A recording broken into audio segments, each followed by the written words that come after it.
बिस्मिल्लाहिर्रहमानिर्रहीम। अस्सलाम वालेकुम। खुश रहें, आबाद रहें, जहाँ भी रहें, हैप्पी रहें और हेल्दी रहें। मैं हूँ फ़ायज़ा और वेलकम करती हूँ आपको चटपटे पकवान में। आज ही चटपटे पकवान में बन रहे हैं मज़ेदार से चिकन ब्रेड पैटीज़। बहुत ही इजी सी रेसिपी है। आप इसे टी टाइम में बना सकते हैं या फिर बच्चों के लंच के लिए भी कैरी कर सकते हैं। बहुत ही इजी, बहुत ही यूनिक सी रेसिपी है। आप इसका क्रंच चेक करें, कितने मज़ेदार और टेस्टी क्रिस्पी ये बने हैं। और इसके अंदर है मज़ेदार सी चिकन की फिलिंग, जिसको बनाना बहुत ही आसान है और 2 से 3 इंग्रेडिएंट में ये मज़ेदार सी फिलिंग मैंने रेडी की है। तो उम्मीद करती हूँ कि रेसिपी आपको पसंद आएगी। तो चलें जल्दी से शुरू करते हैं और बनाते हैं मज़ेदार से चिकन ब्रेड पैटीज़। तो सबसे पहले कढ़ाई में मैंने 1 टेबलस्पून मक्खन डाला है और मक्खन आपके पास अगर अवेलेबल नहीं है तो आप इसे ऑयल में भी बना सकते हैं, मगर मक्खन से ज़रा अच्छा सा बटरी टेस्ट आता है। और 1 टीस्पून मैं इसमें डाल रही हूँ ऑयल, ताकि मक्खन जो है वो जले नहीं, क्योंकि मक्खन को डालते ही ये फ़ौरन से जलना शुरू हो जाता है। तो जब भी आप मक्खन की कोई रेसिपी बनाएं, साथ में ऑयल डाला करें थोड़ा सा, तो इससे बड़ा अच्छा सा टेस्ट भी आ जाता है और मक्खन जलता नहीं। तो 1 मीडियम साइज़ की प्याज थी, जिसे मैंने ऑमलेट कट में काट लिया है बारीक बारीक सा, इसमें शामिल कर दें। अब इसको हम यहाँ पे सॉफ़्ट होने तक पकाएंगे। तकरीबन 2 से 3 मिनट लगेंगे प्याज को सॉफ़्ट होने में। तो जनाब यहाँ पे देखिए प्याज का कलर चेंज हो चुका है और ये हल्का सा पिंक कलर आ गया है। इसमें डालूँगी मैं 1 टीस्पून नमक और इसके साथ ही डाल दूँगी मैं गार्लिक पाउडर। ये भी 1 टीस्पून है। अगर आपके पास गार्लिक पाउडर अवेलेबल नहीं है तो फ्रेश गार्लिक को चॉप करके डाल लें, उसका टेस्ट भी बहुत ज़बरदस्त आता है। इसको मिक्स कर लें अच्छे से प्याज में गार्लिक पाउडर और नमक को, और मज़ीद इसको 1 मिनट तक पकाएंगे ताकि गार्लिक का अच्छा सा टेस्ट हमारे प्याज में डेवलप हो सके। तो वीडियो देखने के साथ साथ आप लोगों से गुजारिश है कि मेरे चैनल को लाइक और सब्सक्राइब भी कर लिया करें, आपकी बहुत मेहरबानी होगी। तो ये देखें यहाँ पे प्याज तैयार हो चुका है। 2 टेबलस्पून मैंने लिया है मैदा, जिसे अच्छे से मैंने पहले छान लिया है, और मैदे को शामिल करने के बाद मैं प्याज के साथ इस मैदे को भूनूंगी। आमतौर पर क्या होता है कि जब भी आप लोग चिकन पैटीज़ बनाते हैं तो मैदे को बाद में ऐड करते हैं, जिससे इसका कच्चापन नहीं जाता। तो आप लोग इस तरह से रेसिपी तैयार किया करें कि प्याज के साथ मैदे को भून लिया करें, ताकि इसका कच्चापन भी चला जाए और अच्छा सा अरोमा आना शुरू हो जाए। तो मैं 2 मिनट तक इसको यहाँ पे मीडियम टू स्लो फ्लेम पे भूनूंगी। तो ये देखें यहाँ पे ये भून चुका है, अच्छी सी खुशबू आ रही है इसकी। और 1 कप मेरे पास है यहाँ पे दूध, और दूध फ्रेश वाला मैंने लिया है। इसको शामिल कर देंगे और जल्दी से इसको मिक्स कर लेंगे।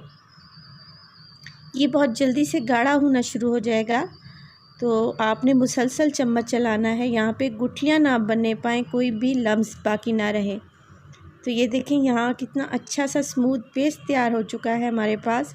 इसमें डालूँगी मैं यहाँ इस स्टेज पर मोटी कुटी हुई काली मिर्च है मेरे पास 1 टेबलस्पून के करीब, इसमें शामिल कर दें। अच्छा जी, काली मिर्च डाल देने के बाद इसमें मैं एक और चीज़ डालने लगी हूँ जो बहुत ही मज़े का फ्लेवर देती है, और आमतौर पर बेकरी वाले यही डालते हैं। तो इसमें डाल रही हूँ चाइनीज़ सॉल्ट। अगर आपके पास ये अवेलेबल नहीं है तो 1 टीस्पून आप चिकन पाउडर डाल दें। अगर वो भी आपके पास नहीं है तो आप चिकन क्यूब की 1 टिक्की इसमें शामिल कर दें। तो आपका ये जो मिक्सचर है बेकरी स्टाइल बनेगा। तो यहाँ पे है 150 ग्राम मेरे पास चिकन, जिसे मैंने नमक और डालकर उबाल लिया है और इसको श्रेड कर लिया है, बारीक बारीक से रेशे कर लिए हैं। अब इस चिकन को हमने इस मिक्सचर में शामिल कर देना है और अच्छे से मिक्स कर देना है। और इसकी मिक्सिंग हमने यहाँ तक करनी है कि दूध खुश्क हो जाए, जो मिल्क हमने इसमें डाला है। और ये देखें इसने अपना पेंदा छोड़ दिया है, और जो दूध हमने इसमें शामिल किया था वो बिल्कुल खुश्क हो चुका है। बस जी, हमारा ये चिकन ब्रेड पैटीज़ का मिक्सचर जो था वो तैयार हो चुका है। इसको हम ठंडा करने के लिए रख देंगे साइड पे। चाहें तो आप इसको रेफ्रिजरेटर में भी रख सकते हैं। अब यहाँ पे ले लिए हैं मैंने ब्रेड के स्लाइसेस, और ये देखें ये बिल्कुल फ्रेश ब्रेड है और बिल्कुल सॉफ्ट है। तो इसकी हम कटिंग कर लेंगे। और यहाँ पे मेरे पास है एक स्टील का गिलास, या आपके पास कोई भी कटर मौजूद है घर में तो उससे भी कटिंग हो सकती है, मगर ग्लास तो हर घर में अवेलेबल होता है। तो देखें इस तरीके से मैं इसकी कटिंग कर लूँगी। इसको सेंटर में रखेंगे और हल्का सा हाथ से प्रेस करेंगे तो ये बहुत अच्छी सी हमारी पैटी रेडी हो जाएगी। तो ये देखें इस तरीके से कितनी अच्छी सी शेप आई है, बिल्कुल गोल और बहुत ही मज़े की लग रही है। तो ये वाली चीज़ जो है ये हमने वेस्ट नहीं करनी, बल्कि इसको चॉपर में डालकर हम इसके ब्रेड क्रम्स तैयार कर लेंगे। तो इसको ज़ाया आपने बिल्कुल भी नहीं करना। जो बाकी बच गई है ब्रेड उसको एक साइड पे रखते जाएं और इसी तरीके से पैटीज़ की कटिंग मुकम्मल कर लें। जितनी आपको ज़रूरत है उतनी पैटीज़ बना लें। तो ये देखिए मैं इस तरीके से गिलास की मदद से बहुत अच्छे से इसकी कटिंग हो रही है और मैं यहाँ पे इसकी कटिंग कंप्लीट कर लूँगी। तो ये देखें ब्रेड पैटीज़ की कटिंग मैंने कंप्लीट कर ली है। आपकी रिक्वायरमेंट जितनी है आप उतनी ब्रेड कटिंग कर लें। और यहाँ पे मैंने लिए हैं एक अलहदा बाउल में 3 अदद अंडे मैं लूँगी और इसमें शामिल करूँगी 3 टेबलस्पून के बराबर दूध डालूँगी मैं और इसको अच्छे से मिक्स कर लेंगे, फेंट लेंगे अंडों को। यहाँ पे हम ब्रेड पैटीज़ की कोटिंग तैयार कर रहे हैं, मज़ेदार सी क्रिस्पी और क्रंची। तो ये देखें बहुत अच्छे से दूध और अंडे फिट चुके हैं। ये अभी जो मैंने आपको बताया था ब्रेड क्रम्स, वो मैंने चॉपर में डालकर उसको ब्रेड क्रम्स बना लिया है। ये देखें बाकी जो बच जाए उसको आप एयर टाइट जार में भर कर रख दें। तो देखें पैटीज़ पे पहले मैं केचप लगा रही हूँ। अगर आपको मायोनीज़ पसंद है तो आप वो भी लगा सकते हैं, मगर केचप का टेस्ट यहाँ पे बहुत ही ज़बरदस्त आता है। थोड़ी थोड़ी सी केचप लगाऊंगी और जो मिक्सचर हमने बना कर रखा हुआ था चिकन का वो ठंडा हो चुका है। तो एक एक टेबलस्पून के बराबर मैं इन पर ये मिक्स रख दूँगी और इसको फैला लूँगी थोड़ा थोड़ा सा।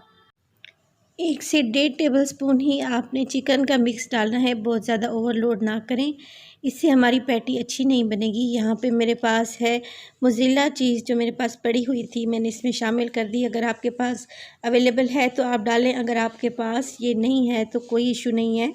ऐसे ही बहुत मज़ेदार हमारे चिकन ब्रेड पैटीज़ तैयार होंगे। तो मैंने चीज़ ग्रेट करके थोड़ी थोड़ी सी डाल दी है इसमें 1 टेबलस्पून के करीब। अब इसके ऊपर दूसरा फ्लिप जो हमने काट के रखा हुआ था ब्रेड का वो इस पे लगा देंगे और अब हम इसकी अंडे की कोटिंग करेंगे। तो देखिए इस तरीके से पहले आप साइडों से लगाएं और फिर आपने दोनों साइडों से अप एंड डाउन इसको डिप कर लेना है अंडे में और बाद में इसको ब्रेड क्रम्स लगा देने हैं। ब्रेड क्रम्स आपने बहुत अच्छे से लगाने हैं ताकि हमारी पैटी खुलने ना पाए। अगर आप चाहें तो 2 दफ़ा भी इसकी कोटिंग कर सकते हैं, मगर मैं 1 दफ़ा कर रही हूँ और ये इतना ही काफ़ी है। और ये देखें ये हमारी मज़ेदार सी पैटी तैयार है। इसी तरीके से मैं पहले अंडा और फिर ब्रेड क्रम्स की कोटिंग कर लूँगी। और यहाँ पे हमारी कोटिंग देखें कंप्लीट हो चुकी है। चलें इनको फ्राई करते हैं। ऑयल मैंने पहले से ही गर्म करने रख दिया था मीडियम टू स्लो फ्लेम पे। ऑयल को बहुत ज़्यादा हाई टेम्परेचर पे गर्म ना करें वरना ये फ़ौरन से जल जाएंगी।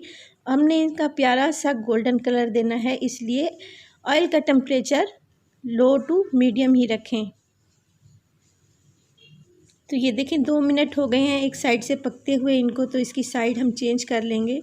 माशाल्लाह से ये देखें हल्का सा गोल्डन कलर आना शुरू हो गया है, मगर थोड़ा सा अभी हमने इनको डार्क करना है। तो इसी तरीके से पलट पलट कर हम इनको फ्राई कर लेंगे। यहाँ पे मैं शैलो फ्राई कर रही हूँ, अगर आप चाहें तो इनको डीप फ्राई भी कर सकते हैं। तो ये देखें जनाब मज़ेदार सा हमारा ये चिकन पैटीज़ का कलर कितना बेहतरीन लग रहा है, बहुत ही टेस्टी डिलीशियस। तो हमें इतना ही कलर चाहिए था, इनको हम निकाल लेंगे। माशाल्लाह से कितनी प्यारी हमारी ब्रेड पैटीज़ तैयार हुई हैं। चाय के साथ आप इसको दे सकते हैं, लंच बॉक्स में रख सकते हैं और सबसे बड़ी बात यह है कि आप इनको फ्रीज़ भी कर सकते हैं बनाकर। जब आपका दिल चाहे निकालें और फ्राई कर लें। तो हमारी ब्रेड पैटीज़ तैयार हैं, माशाल्लाह से बहुत ही टेस्टी और यमी बनी हैं। और देखें कितनी क्रंची और क्रिस्पी हैं, अंदर से सॉफ्ट हैं और बाहर से क्रिस्पी और क्रंची, बहुत ही मज़े की लग रही हैं। उम्मीद करती हूँ कि आपको रेसिपी पसंद आई होगी। रेसिपी पसंद आए तो प्लीज़ वीडियो को लाइक करें और चटपटे पकवान को सब्सक्राइब करें। तो चलिए मैं इनको तोड़ कर आपको दिखाती हूँ कि अंदर से इनकी फीलिंग कैसी बनी है। माशाल्लाह से इनकी फीलिंग भी बहुत ही ज़बरदस्त बनी है। 2 से 3 इंग्रेडिएंट मैंने आपके सामने इसमें शामिल किए थे, सिर्फ काली मिर्च, नमक और चाइनीज़ सॉल्ट।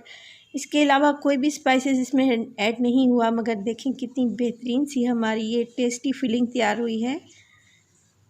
तो कमेंट सेक्शन में मुझे बताइएगा कि आपको मेरी रेसिपीज़ कैसी लग रही हैं। टिल देन फ़ाइज़ा को दीजिए इजाज़त। अल्लाह निगहबान।